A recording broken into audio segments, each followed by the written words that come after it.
Muy buenos días a los radioescuchas que nos sintonizan en las frecuencias de Telemetro Radio, a quienes nos ven por streaming a través de Metcon Go, así como en RPC Televisión, en señal de televisión digital terrestre, y a los miles de cibernautas que desde cualquier parte del planeta, ya sea en vivo o en diferido, nos siguen en las plataformas de Telemetro Cuarto Poder en YouTube. Bienvenidos a la emisión de hoy, miércoles 11 de diciembre del año 2024. En materia internacional, el primer ministro del gobierno de transición de Siria, el islamista Mohamed al-Bashir, afirmó este miércoles que el nuevo ejecutivo, tras la caída de Bashar al-Assad, no tiene problemas con ningún estado, partido o secta que se haya distanciado del régimen sanguinario, e instó a los sirios que se han refugiado en el extranjero que regresen a su patria tras la destitución del dictador. En una entrevista al diario italiano Corriere della Sera, la primera a un medio occidental, al-Bashir ha trazado un ambicioso plan de reconstrucción nacional, prometiendo un futuro de justicia y esperanza para un país devastado por más de una década de guerra civil. Al-Bashir, un tecnócrata de 42 años, ingeniero, proveniente de la provincia de Idlib y considerado un moderado, no ocultó los desafíos monumentales que enfrenta su gobierno interino. El desafío es ciclópeo, admitió. Tenemos casas vacías, una economía destrozada y un país que necesita reconstruirse desde cero. La situación financiera del país es crítica. En las arcas solo hay libras sirias que no valen casi nada. Un dólar estadounidense compra 35.000 de nuestra moneda, reveló. Sin reservas extranjeras y con una deuda considerable, al-Bashir ve la reconstrucción como un proceso largo pero necesario. Entre sus prioridades principales destacan tres objetivos estratégicos. Primero, restaurar la seguridad y estabilidad en todas las ciudades sirias. La gente está agotada por la injusticia y la tiranía, señaló. En segundo lugar, planea repatriar a millones de refugiados sirios. Necesitamos un capital humano y experiencia para reactivar el país. También hizo un llamamiento a los refugiados. Siria es ahora un país libre que ha recuperado su orgullo y dignidad. Vuelvan, necesitamos reconstruir y necesitamos la ayuda de todos. Poderoso mensaje el del primer ministro interino. Por otra parte, acá en el vecindario, el presidente de Brasil, Luis Ignacio Lula da Silva, de 79 años, se encuentra estable y sin secuelas tras ser operado de emergencia en Sao Paulo la madrugada del martes por una hemorragia intracraneal y seguirá hospitalizado hasta la próxima semana, informó su equipo médico. Lula fue trasladado de emergencia la noche del lunes al Hospital Sirio-Libanés de Sao Paulo, luego de sentir dolores de cabeza que los doctores atribuyeron a la caída que sufrió hace casi 2 meses. Fue sometido a una cirugía para drenar el hematoma y el sangrado en el cerebro, explicó en conferencia de prensa el doctor Roberto Khalil, quien indicó además que la operación duró cerca de 2 horas y se desarrolló sin complicaciones. Está estable, conversando con normalidad y alimentándose, y no tuvo ninguna secuela, agregó tras la intervención. Lula estará las próximas 48 horas en observación en la unidad de cuidados intensivos y permanecerá hospitalizado hasta la semana próxima. Los médicos explicaron que una resonancia magnética hecha en Brasilia había mostrado una hemorragia intracraneal. Es un tipo de complicación común, principalmente en personas de mayor edad, agregó el neurólogo Rogerio Tuma. La primera dama, Rosángela Janja da Silva, de 58 años, envió un mensaje de calma y agradeció las demostraciones de afecto. Luego de una exitosa cirugía, la angustia de esta noche dio paso a la tranquilidad y la certeza de que con la dedicación del equipo médico y la fe y el amor de la gente, pronto volverá a trabajar, escribió en su cuenta de Instagram. Por último, el fiscal general de Nueva York y el fiscal del distrito de Manhattan dijeron ayer martes que no desestimarán sus casos históricos contra Donald Trump, ahora que ha sido reelegido presidente. El fiscal del distrito de Manhattan, el demócrata Alvin Bragg, argumentó en una presentación hecha pública el martes que la condena de Trump en mayo por 34 delitos graves de falsificación de registros comerciales no debe ser desestimada solo porque regresa a la Casa Blanca. La inmunidad del presidente electo no existe, escribió la Fiscalía, agregando que incluso cuando Trump sea presidente, desestimar la condena y la acusación sería un remedio extremo que no está justificado. Y la Fiscalía General de Nueva York escribió en una carta a los abogados de Trump el martes que la apelación de Trump de su sentencia por fraude civil de 454 millones no supone ninguna carga para su futura presidencia. Antes de las elecciones de noviembre, Trump ya había pedido que se desestimaran tanto la condena por el delito grave de pago de dinero por silencio como la sentencia por fraude civil. Pero ahora que vuelve a la Casa Blanca, sus abogados argumentan que tanto la sentencia civil como la penal deberían ser desestimadas. Es probable que ambas luchas por la suerte jurídica de Trump se prolonguen durante su mandato en la Casa Blanca.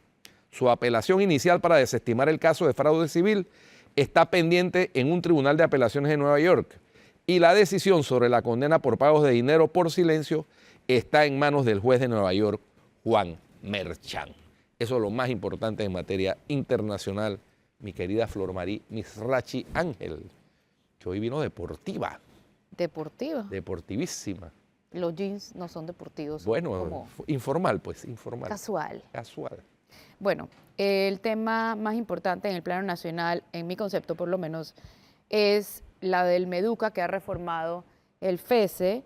El FESE es el Fondo de Equidad y Calidad de la Educación y le va a bajar los recursos a las escuelas más pobres. Según la Defensoría del Pueblo, hay 91% de las escuelas en Panamá presenta infraestructura inadecuada o carece de servicios básicos.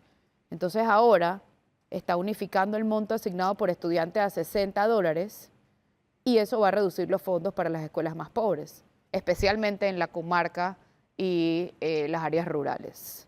Eso contrasta con la insistencia en gastar una suma considerable de dinero en laptops. Y en regalarle carro a los docentes, que eso a mí ya no me ha quedado claro. Eso aparentemente fue una empresa privada. Sí, pero lo que habría que darle, no dona por altruismo. Sí, habría que darle seguimiento a si en el futuro el MEDUCA contrata la adquisición de una flota de vehículos del MEDUCA con esa empresa, porque entonces ahí habría evidentemente un conflicto de interés. Es que también pudo ser previo. Aparte que el Código de Ética de los Servidores Públicos prohíbe recibir todo tipo de regalos de tipo suntuario, y un carro, así sea para un docente, es un regalo. Pero además, es que por donde se vea, falta información. Sí, para no variar, ¿no? No hay el Ministerio de Educación transparencia suficiente. Una cosa increíble. Bueno. Increíble, sobre todo porque quien dirige ese ministerio era periodista y sabe la importancia de la transparencia y la rendición de cuentas. Así es. Hay demasiadas cosas pasando y dos de las más importantes están pasando en el Ministerio de Educación y no vemos entonces transparencia y para que sustente las decisiones que están tomando, que no son cualquier cosa. Oye, por otra parte, Flor, hay que ver qué va a hacer el gobierno, porque yo sí vi que en su momento, cuando se informó que iba a dejar de existir el Fondo Solidario de Vivienda para las viviendas de interés social, que se le acabó el plazo, no lo reanudaron. Y se tomó la decisión política, una decisión política, de política pública, de no renovar ese mecanismo.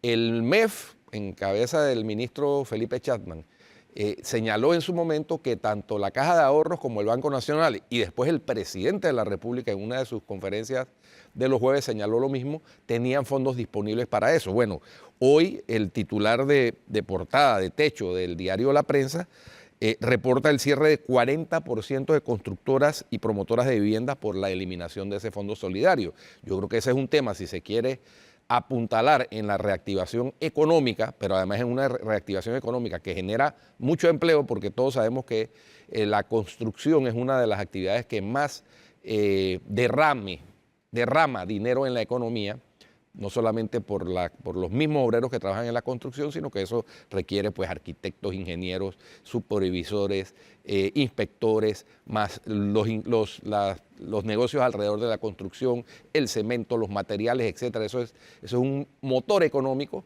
Se debe atender con prioridad esto ahora que comienza el año 2025. ¿Ves que ya el gobierno ha decidido que deje de existir?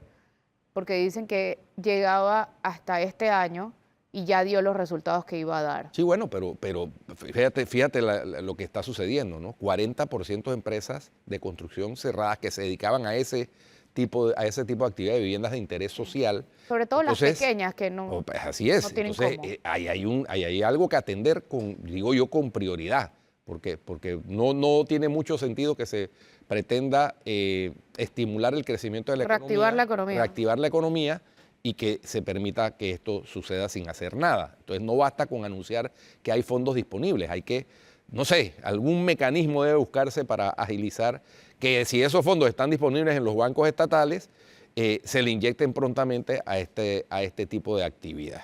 Y el otro tema, ya en el ámbito político, pero también judicial, la esposa de Abraham Rico Pineda, el hijo de Raúl Pineda, fue imputada por blanqueo de capitales. Esto es en cuanto a la operación Jericó. Ella se llama Maybet Araúz y bueno, hay que ver qué pasa, porque la jueza de garantías, que es Irene Cedeño, ya acogió la imputación presentada por la Fiscalía de Drogas. La imputación es una... Bueno, ya le pusieron medidas de... Sí, la imputación es una... Cautelares. Se produce en una audiencia, en donde es una audiencia que según el Código Procesal Penal es de mera comunicación, en donde se le indica a la persona imputada que formalmente se le está imputando y comienza a correr entonces un término de 6 meses para terminar de pedir entonces una acusación, una audiencia de acusación o un sobreseimiento, dependiendo de los 6 meses, de lo que arrojen las investigaciones en esos 6 meses. Pero mientras tanto, no puede salir del país y tiene que notificarse los lunes y viernes. Esas son las medidas cautelares que le dictaminaron en esa audiencia. Es correcto, porque ella tiene 2 hijos pequeños y además está amamantando. Bueno. Al último, entonces, solamente la mandan 2 veces a la semana. Oye, entonces, ayer terminaron las sesiones. la etapa de las sesiones de consulta ciudadana del proyecto de ley del 163 de las reformas a la Ley Orgánica de la Caja del Seguro Social en la ciudad de Panamá. Hoy deben trasladarse ya para iniciar las sesiones que se van a dar en determinadas ciudades del interior de la República durante una semana para entonces retomar lo que es el debate en sí mismo en la Comisión de Salud. Esta mañana escuché al diputado Jorge Bloise y tal como yo había establecido como una esperanza en la bancada de la coalición Vamos de que no iban a rehuir el trabajo que tienen que hacer, que es el de aprovechar la oportunidad de estar ahí sentados como diputados de la República para mejorar lo que haya que mejorar y reformar lo que haya que reformar en ese proyecto presentado por el Ejecutivo. Le escuché eso y lo reiteró vehementemente de que ellos ya acordaron hacer eso y señaló varias veces que no se trata de rechazar por rechazar sin proponer alternativas o proponiendo alternativas no viables como la de la bancada de RM. Del RM, porque PRD simplemente se opuso. Pero sin propuesta. Por rechazar, igual que otros grupos que son los que rechazan siempre todo, ¿no? No porque no. No porque no. Bueno, y recuerdas que para la supuesta contención del gasto, el ministro de la Presidencia había anunciado que estaban prohibidas todas las fiestas y agasajos de Navidad en el Estado en este año. Con fondos públicos. Correcto, con fondos públicos. Y nuevamente, los fondos privados en eventos públicos tienen un costo, no son de gratis, nadie lo hace por altruismo. Entonces, el problema del conflicto de interés que hay detrás de la donación para hacer X o Y fiesta. O sea, eso está mal por donde se vea. Y por otro lado, la Caja de Ahorros sí va a tener una fiesta porque la están poniendo como si fuera una convención anual de logros y metas. ¿Por qué necesitan hacer una convención anual de logros y metas en la Caja de Ahorros? ¿Me puedes explicar? No sé. Habría que preguntarle al gerente de la Caja de Ahorros. Pero, digo, a ver... Es como la salida panameña que se encuentra a todo. En las empresas del sector privado es común que haya algún tipo de reunión a fin de año, no necesariamente para celebrar Navidad y Año Nuevo, sino para establecer reconocimientos de quienes han cumplido las metas que se habían planteado a principio de año. Eso es natural que ocurra en el sector privado. En el sector público yo no conozco de ese tipo de eventos. Sí, usualmente se hacían algún tipo de celebración de tipo navideño, donde se reconocía también a los empleados del año, etcétera, etcétera. Pero si el ministro de la Presidencia, mediante un memorándum, prohibió ese tipo de celebraciones, bueno, esto sí parece que fuera, ¿cómo fue que dijiste? La salida panameña. Sí, darle la vuelta a la orden. Después, ay, qué lío cuando uno le dice que juegan vivo. ¿Son juega vivo? Bueno. Lo otro es la entrevista que dio precisamente el canciller Javier Martínez Hacha, que dijo que se le ha comunicado a la Embajada de Nicaragua la preocupación que existe por las expresiones que se realizan en su embajada en Panamá y le exhortó a cumplir su labor y no ser un foco de reuniones políticas. No solo políticas. Yo no entiendo realmente por qué son tan laxos con Nicaragua, pero tan fuertes con Venezuela. Hacen exactamente lo mismo. Son dos dictaduras. ¿Por qué contra la que asila a Ricardo Martinelli son más leves y más laxos? Yo realmente no entiendo. No, y considerando, Flora, además que en el caso de la Embajada de Venezuela lo que hay es una disputa diplomática, porque hay suspensión de relaciones. En el caso con Nicaragua lo que pasa es que ahí se están todos los días, desde que el señor ingresó en calidad de asilado político, violando la Convención de Asilo. Eso solo lo permite la Cancillería. Pero ante de la hecho, vista de todo el planeta, porque no es solo el país, porque el señor asilado pone en sus redes sociales, que son no tienen límite de fronteras, todas las actividades prácticamente que realiza. Ayer posteó, estamos haciendo el ridículo a nivel internacional. Ayer posteó una foto metido con una dama en un jacuzzi, después posteó una foto dándose un masaje, más todas las cuestiones políticas que postea de actividades políticas. Es decir, ahí no hay respeto por la Convención de Asilo de ninguna naturaleza. Pero Martinelli hace eso porque puede y porque lo dejan. Sí, sin duda. Porque Mulino saca el carácter, es cierto, pero con excepciones. Y como excepción está Ricardo Martinelli. Entonces, hace 17 semanas, el 8 de agosto de este año, el presidente Mulino dijo en conferencia de prensa que eso lo estaba revisando la Cancillería y que por el momento no tenía nada más que decir. Con esto que dice el canciller hoy, no han revisado nada, porque están en la misma posición que cuando le mandaron la carta a Nicaragua. Es que yo... No han avanzado nada. 17 semanas, hoy vemos el resultado y él sigue haciendo lo que le da la gana porque lo que está pidiendo la Cancillería, él ya lo pide por segunda vez. Entonces, cuando tú pides una cosa igual por segunda vez, es que no ha avanzado. No, lo que pasa es que como tú anotas, hay demasiada laxitud. Porque manifestar que hay una preocupación, estamos preocupados hace rato. Hay que decir claramente que se está violando la Convención de Asilo y que el Estado asilante tiene la obligación de velar porque se cumpla la Convención de Asilo y que el asilado no esté dedicado a actividades que perturben al Estado del cual supuestamente se está asilando. Entonces, todas esas condiciones se dan, pero...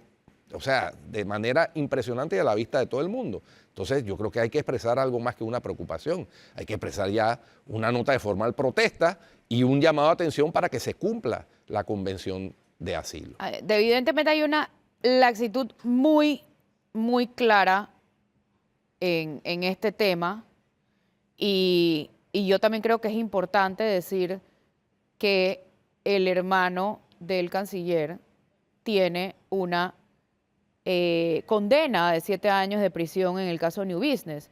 ¿Ahí no hay un conflicto de intereses? Pregunto. Y si no lo hay, ¿por qué la laxitud? Realmente los contrastes son los que insultan. Y eso es lo que, en mi concepto, estamos viendo hoy. Bueno. Así que... Vamos a un cambio, Flor, y regresamos con nuestra invitada. Hoy vamos a tener a Lía Cedeño de Bosner, quien es la directora ejecutiva de Espacio Cívico, organización ONG, que ha estado haciendo un seguimiento a la labor de los diputados, no de ahora, ya desde cierto tiempo, desde la administración anterior, y ya tienen una calificación de los primeros 6 meses, es decir, del periodo que va de esta asamblea de los diputados, y vamos a conversar con ella sobre ese monitoreo de la actividad de los diputados. Ya regresamos.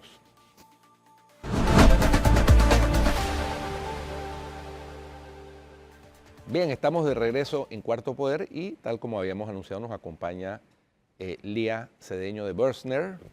¿Lo dije bien? Sí, Lea. Bueno, Sí. Lea. Lía de la princesa Lía, pero bueno. Lea Cedeño de Birchner, directora ejecutiva de la Fundación Espacio Cívico, que como dijimos es una ONG que desde ya hace algún tiempo ha venido haciendo una labor de monitoreo de la labor de los diputados en la Asamblea Nacional.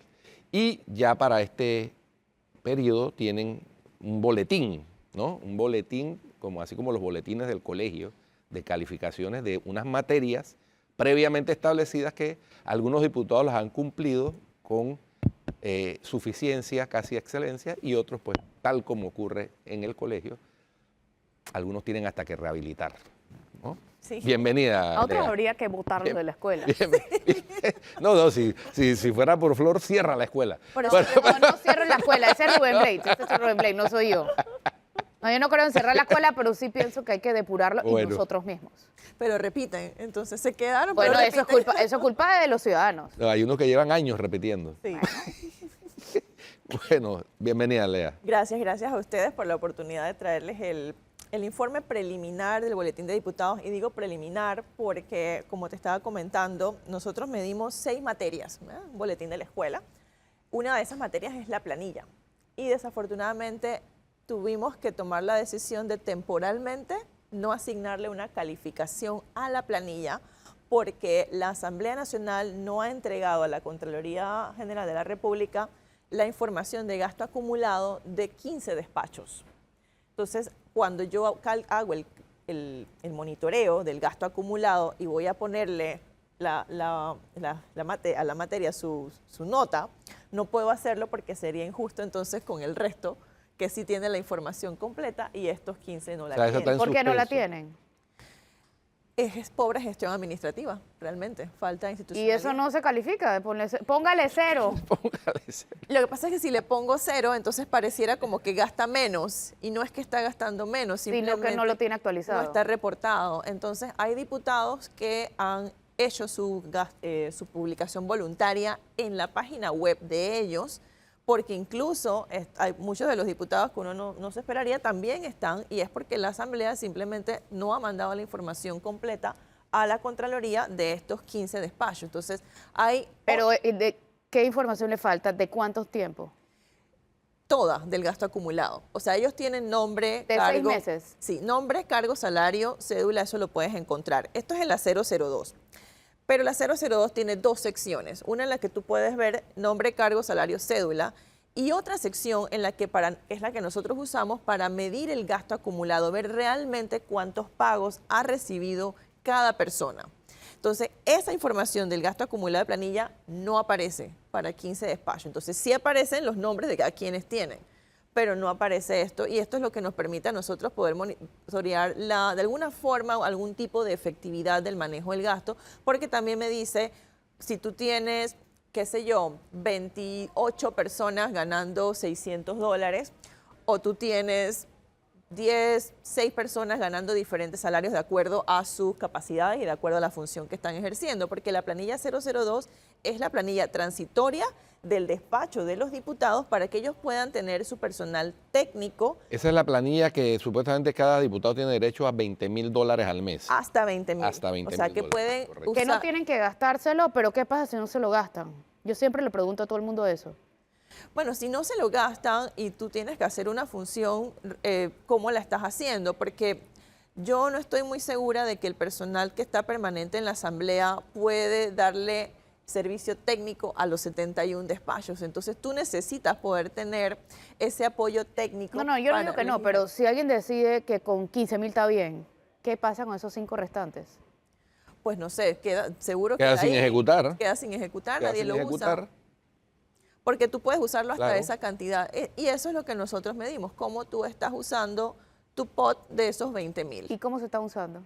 Bueno, ahorita no le estamos poniendo una calificación porque faltan 15 despachos. Entonces, hay despachos en los que hay gente, Bueno. por ejemplo, tienen 24 personas contratadas en la 002, mientras que hay otros que tienen 6, 7 personas con salarios bastante consonos con el mercado laboral para las funciones que dicen que se están haciendo. Usted, se está evaluando planilla, ¿qué más? Son 6. Sí, asistencia al pleno y a comisiones. La asistencia al pleno está en 96%, comisiones 90%, está bastante bien. Lo único que no está tan detallada como la detallaban antes. Ellos daban más, por ejemplo, el número de sesiones y cifras más específicas.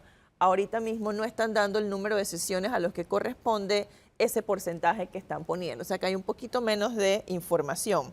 La otra materia es... O sea, no dicen quién está yendo a qué comisión, cuántas veces. No dice las cifras detalladas de, por ejemplo, pleno, va al pleno de comisiones, ¿cuántas veces? O sea, de cuánto es el número que está, me dices que es 96%, pero ¿de cuántas sesiones? Entonces ahí tampoco se sabe eso. Eso no se sabe porque no está publicado. Entonces te dan es el total, 96%, eso es. Entonces eso es como lo... Pero no ¿Pero hay... qué? ¿Pero es un acto de fe entonces? Exacto. Porque sí, si el, Porque si el- digo, si el 96 evaluado es dice, divino. si el evaluado dice, no, es que los diputados hemos ido al 96% de las sesiones, y dame las Dame pruebas. la prueba, ¿no? Claro. Claro, O sea, Entonces- ustedes le están diciendo que el 96% está muy bien, pero es que ¿en base a qué? Claro, no está detallado. Pero eso sí lo hacían antes. Entonces eso es algo que deben mejorar porque No, claro, pero es que antes sí lo hacían. igual los califican en un boletín y esa parte sí se la califican, a pesar de Sí. que no hay pruebas detrás de que sustenten La el prueba resultado. es que el dato institucional de la Asamblea Nacional dice que es 96%. Entonces yo tengo que creerle al dato público. Y si ese es el dato público que dice 96%, pues si no es así, alguien tiene que refutarlo y comprobar de que es Pero menos, ustedes no que es están más. haciendo Pero el no tenemos trabajo. cómo. La única forma que yo me doy cuenta cuando un dato de la Asamblea está equivocado es cuando el diputado mismo nos dice, por ejemplo, viajes y viáticos, nosotros lo medimos. Y un diputado me dice, me aparece que tengo un viático de un viaje que no hice. Entonces, la Asamblea publica que la persona hizo el viaje y que le dio el viático, pero él lo devolvió. Pero la Asamblea no publica que esa persona lo devolvió y lo saca de él. Entonces, Entonces, ¿qué pasa con esa plata? Nuevamente, pasa lo mismo que con las planillas. no sabemos dónde queda.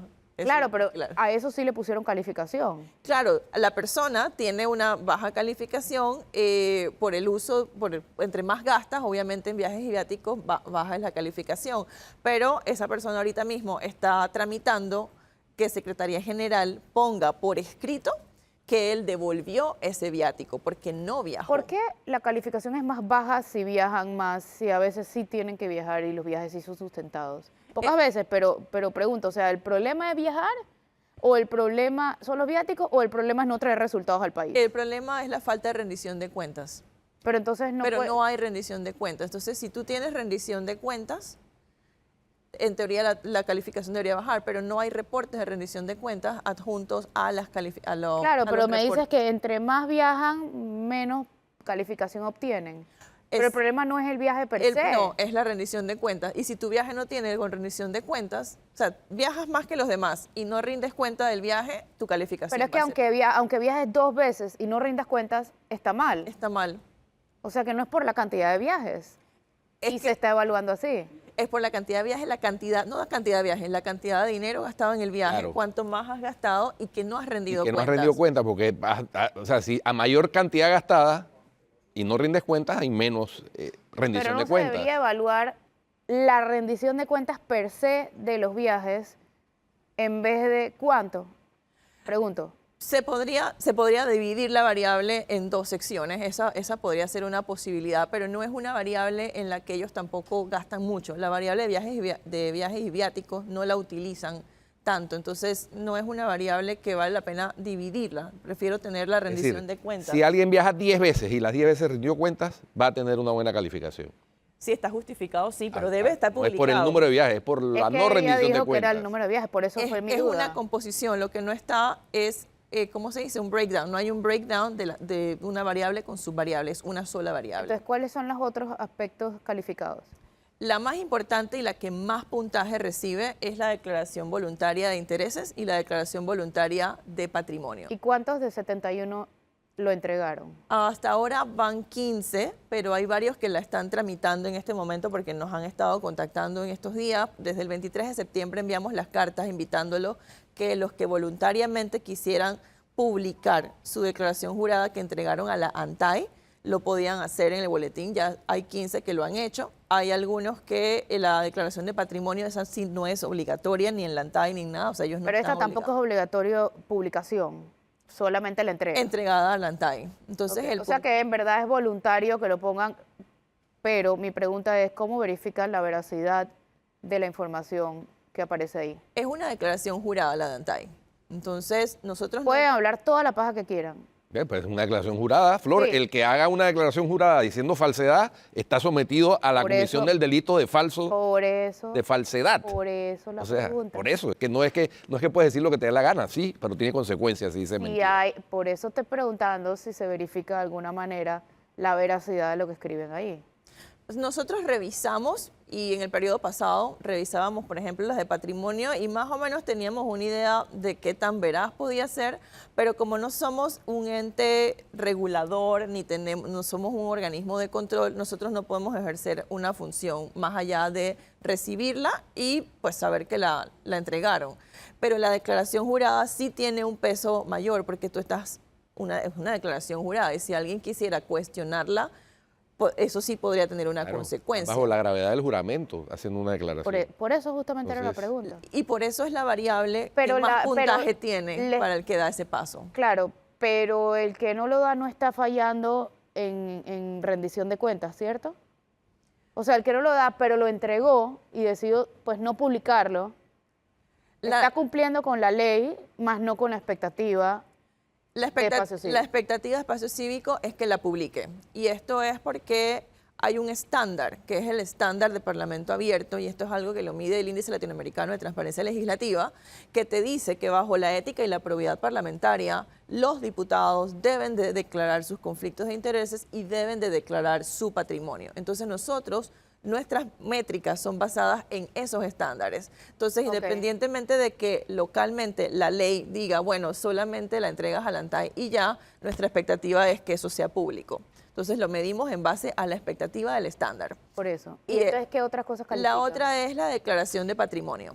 La declaración de patrimonio, esa sí no es obligatoria, ellos no son sujetos obligados de hacer declaraciones de patrimonio, ni a la ANTAI ni a nadie. Es solamente el presidente de la Asamblea, es el que le toca hacerla y eso es también en reserva. Entonces, lo que nosotros promovemos es una declaración voluntaria, esta no es jurada, una declaración voluntaria de patrimonio. Y de esas hay 15 diputados que la han entregado. ¿Los mismos 15 que entregaron la otra o son diferentes? La mayoría de los que entrega la de Una patrimonio entrega la otra. entrega la de intereses, pero algunos de los que entregan la de intereses no entregan la de patrimonio. Se sienten más cómodos entregando la de intereses.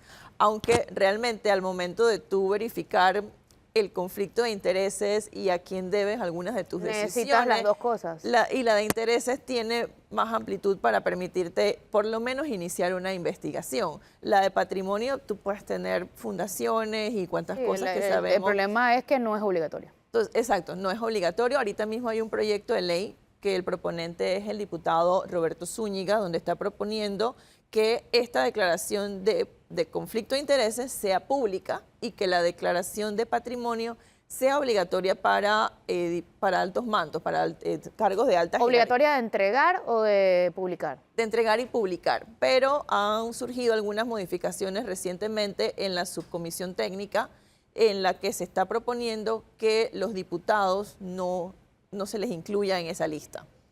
¿Por qué? ¿Con qué argumento? Bueno, el argumento que da el diputado Camacho, por ejemplo, es que sería inconstitucional porque no son, según la Constitución, observadores ni del manejo del gasto, etcétera, no manejan dinero. Entonces, esa es parte de las razones que han dado.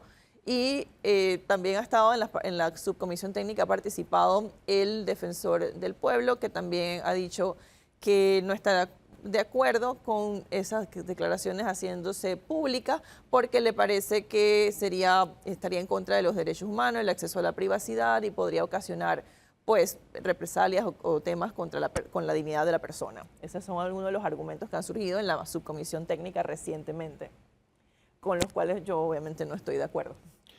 Porque hay países como México y Colombia donde los parlamentarios sí publican sus declaraciones de patrimonio, a pesar de que en esos países hay también índices de criminalidad, también hay secuestros, que son los argumentos que ha usado la Defensoría del Pueblo, pero aún así están cumpliendo por encima del 90% con lo mínimo que deben de tener las declaraciones de patrimonio, países como México y Colombia. Entonces, ¿por qué no podemos nosotros empujar a lo mismo? En eso siempre ha habido esa excusa.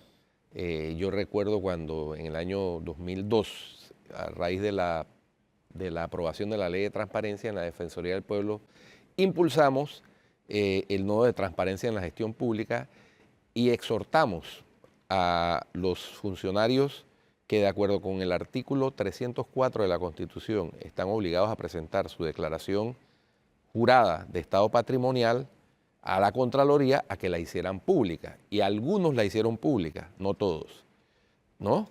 Y el argumento era precisamente el de la inseguridad. Imagínense, estamos hablando en el año 2002. La inseguridad, que queda expuesto el funcionario, etcétera. Luego, en el año 2015, cuando yo estaba en la Fiscalía General de Cuentas, le solicité al procurador de la administración, a Rigoberto González Montenegro, una opinión sobre si al obligar la ley que esas declaraciones de estado patrimonial de los servidores públicos que se hagan mediante escritura pública, no significa que son de conocimiento público. Y la respuesta del procurador fue que sí, que eso eran declaraciones que tenían que ser de conocimiento público. Esa es una de las cuestiones que, como Flor llama aquí, le damos la vuelta a lo panameño. Exacto. Entonces nos inventamos cualquier excusa para no cumplir con lo que establece ya no solo la ley, ya no solo la Constitución, sino que hay una opinión del abogado del Estado, el procurador de la administración, en el sentido de que deben ser de conocimiento público. Pero no lo son. No. Quedan en resguardo en la Secretaría General de la Contraloría General de la República. Y si usted vaya y le pide, no se la dan. Ese es un proyecto de ley súper importante y nosotros quisiéramos que echaran para atrás esa parte, pero creo que va a estar bien difícil. Sí. Por lo que vi en la subcomisión técnica, creo que los diputados se van a quedar por fuera.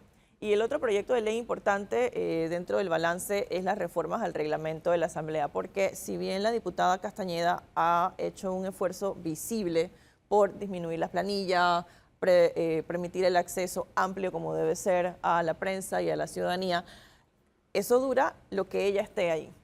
Porque si el día de mañana cambia de presidente de la Asamblea, si eso no está en el reglamento de la Asamblea, claro, cualquiera puede venir y hacer algo totalmente distinto. Bueno, ya vimos el intento de limitar las discusiones en la Comisión de Presupuesto. Correcto. ¿No?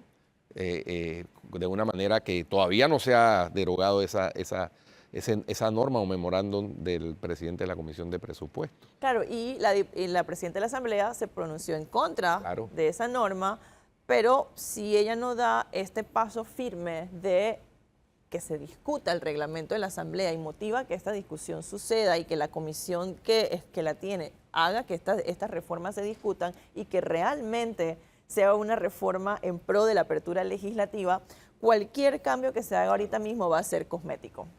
Así es. Bueno, vamos a un cambio y ya regresamos con la parte final de Cuarto Poder.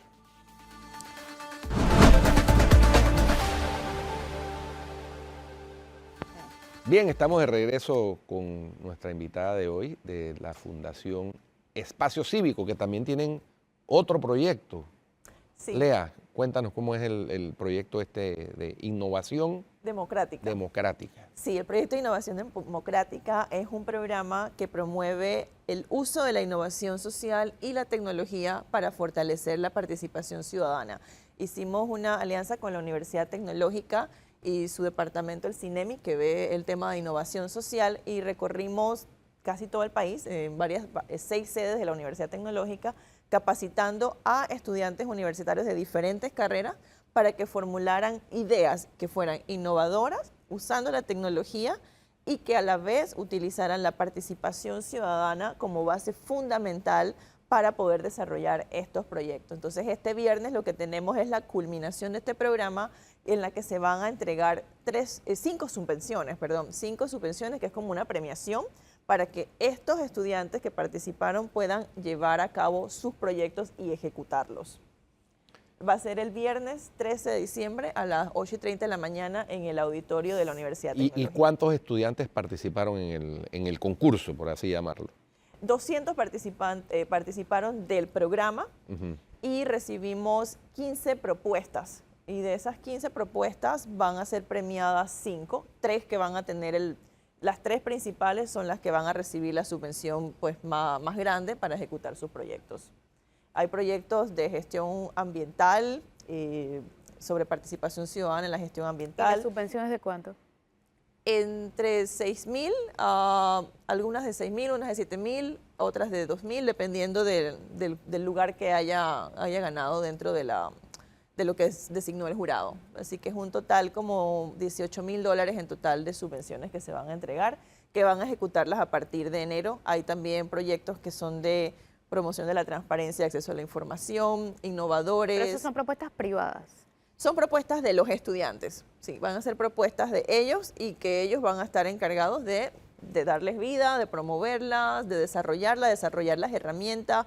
Pueden utilizar inteligencia artificial, redes medios digitales, lo que necesiten para desarrollarla. Y todo eso ellos lo hicieron en un presupuesto donde nos dicen así es como lo vamos a ejecutar y en enero ellos empiezan a ejecutarlo. Y hay rendición de cuentas a Espacio Cívico. A Espacio Cívico y a la Embajada de los Estados Unidos, que es la que está donando los fondos para que esto sea posible. Y este anuncio, el viernes, Ajá. ¿dónde se va a efectuar? En el auditorio de la Universidad Tecnológica de Panamá y también vamos a tener... ¿A qué hora? A las 8:30 de la mañana. 8:30 de la mañana. Vamos a tener también la ¿Y participación. son solo alumnos de la UTP? Sí, este programa lo hicimos, un programa piloto que hicimos con los estudiantes universitarios y creo que fue uno de los aprendizajes más importantes fue entender lo que llamamos la ciencia ciudadana y fue romper el paradigma de cómo utilizo yo si soy estudiante de telemática, biología o cualquier otra carrera, estas habilidades que yo tengo para hacer un aporte y valor a los valores democráticos de mi país. Entonces ese era el concepto que se estaba buscando y fue difícil al principio, no era tan fácil, porque muchas veces los estudiantes decían, ¿cómo tiene esto que ver con mi carrera? ¿Cómo puedo yo aportar esto? Y era entender la ciencia ciudadana, el tener una validación desde la ciudadanía, desde la participación ciudadana, para que tu proyecto, que puede ser muy innovador, pero si no tienes en cuenta el elemento de la participación ciudadana, posiblemente no va a ser tan exitoso, así involucras a las personas. Y esa ha sido la mayor enseñanza del programa. Interesante, ¿no? Este tipo de dinámicas que deberían estar siendo promocionadas por entes estatales, ¿no? Para estimular la participación ciudadana, profundizar en la democracia utilizando herramientas tecnológicas como la inteligencia artificial, pero sin embargo son ONGs del sector privado con auspicio de una embajada de otro país, ¿no? Y bueno, por lo menos es con la Universidad Tecnológica, que es una universidad estatal, pero este tipo de actividades que buscan profundizar la joven democracia panameña. Ayer en un evento de Transparencia Internacional, la conclusión a la que se llegó es que todavía somos una democracia joven, ¿no? Y que además ha tenido una interrupción en medio de su crecimiento. Tuvo una interrupción de 21 años en 1968, y que por eso es que tenemos algunas deficiencias comparadas con otras democracias más maduras. Entonces el Estado debería preocuparse, las entidades estatales, la Defensoría del Pueblo, ANTAI, etcétera, en profundizar en nuestro sistema democrático. Sí, y sobre todo fortalecer a nuestra juventud con estas herramientas, estos valores y que comprendan cómo somos todos parte de esta gran sociedad y cómo pueden ellos con sus habilidades y conocimientos contribuir también al país. Muchas gracias, Lea. Gracias a ustedes. Y bueno, a estar pendientes el viernes de ese anuncio en la Universidad Tecnológica. Se nos acabó el tiempo. Si usted sigue en Telemetro Radio, siga con los muchachos del brunch y en RPC Televisión, El Gordo y la Flaca. Hasta mañana.